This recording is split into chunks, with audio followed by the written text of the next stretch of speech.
আসসালামু আলাইকুম, আমি রাইয়ান ইসলাম আছি তোমাদের সাথে। কথা হচ্ছে এসএসসি 2024 ব্যাচ। ভাই তোমাদের এত পিনিক কিসের বলো তো? এত পিনিক কিসের? তোমরা তো জানো 11 তারিখ পর্যন্ত লাস্ট ডেট আছে। 25 তারিখ, আই মিন 26 তারিখে যে তোমাদের অ্যাপ্লাই করা শুরু হয়েছে দেখি ওই দিনই করতে হবে বা তার পরের দিনই করতে হবে, এটার কোনো কথা আছে? 11 তারিখে লাস্ট ডেট।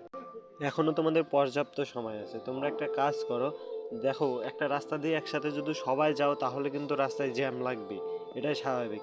আবার এই জ্যাম নিয়ে অনেকের এত বেশি চিন্তা, আমাকে নক দিতে দিতে শেষ করে দিছে অবস্থা, যে আমার কি হবে, কলেজ অ্যাডমিশন মানে অ্যাপ্লাই করতে পারতেছি না, কলেজ চয়েস কি হবে, আমরা বাতিল হয়ে যাব না তো, এরকম চিন্তা রে ভাই।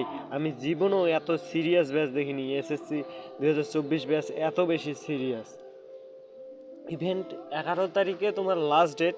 আজকেই ওদের উঠছে যে 150 টাকা তো নিতেছে। আর ওনারা এমনও আছে যে অনেকেই নক দিয়ে বলতেছে 200-250 টাকা পর্যন্ত দিবে, তবুও যেন তাদের অ্যাপ্লাইটা করে দিতে। এত পিনিক কিসের ভাই? 2টা দিন কি সহ্য না হয়? আর 2টা দিন অপেক্ষা করো, 2টা দিন অপেক্ষা করলেই দেখবা যে আর এরকম জাম থাকতেছে না। যখন অনেকেই ওই রাস্তা দিয়ে ঢুকে পড়তেছে তার গন্তব্যস্থানে, তারপর আর জামটা থাকবে না। তখন সার্ভার ফ্রি হয়ে যাবে, তোমরা আরামসে তোমাদের কাজ করতে পারবে। এত প্যারা নেওয়ার কি আছে?